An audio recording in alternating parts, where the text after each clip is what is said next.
Le imprese del Friuli Venezia Giulia e della Serbia possono, lavorando insieme, rafforzare un percorso virtuoso di crescita e di sviluppo a beneficio delle rispettive comunità. E questo è il significato che il Presidente della Regione Renzo Tondo e il Presidente della Repubblica di Serbia Boris Tadic hanno voluto dare nel loro incontro a Trieste al Forum economico congiunto organizzato con Finest e aperto alla stazione marittima, presenti gli assessori De Anna e Seganti, insieme a moltissimi imprenditori di entrambe le aree. Forum, ha detto Tondo, che rappresenta una tappa significativa del percorso di collaborazione con gli amici serbi, avviato da diversi anni con importanti risultati e rafforzato negli ultimi tempi con i numerosi accordi sottoscritti, in particolare con la provincia della Vojvodina, e i frequenti incontri con Tadic. 4 i punti di forza della cooperazione: il sempre più vicino ingresso della Serbia nell'Unione Europea, la presenza di un'importante e storica comunità serba a Trieste e di imprenditori serbi che operano nel Friuli Venezia Giulia, il corridoio europeo 10 Salisburgo-Saronico, gli accordi di libero scambio che Belgrado ha con la Federazione Russa e la Turchia,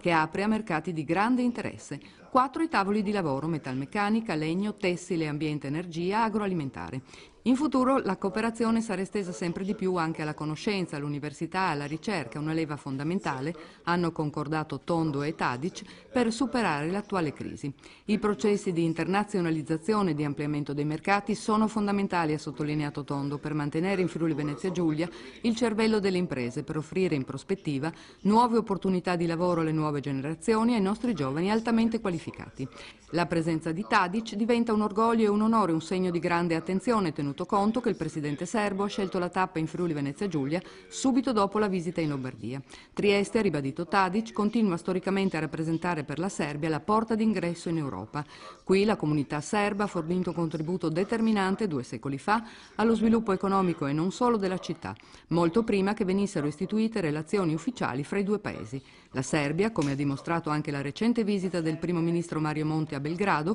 si conferma dunque partner strategico per l'Italia e per il Friuli Venezia Giulia per accedere all'area del sud-est dell'Europa e dei Balcani.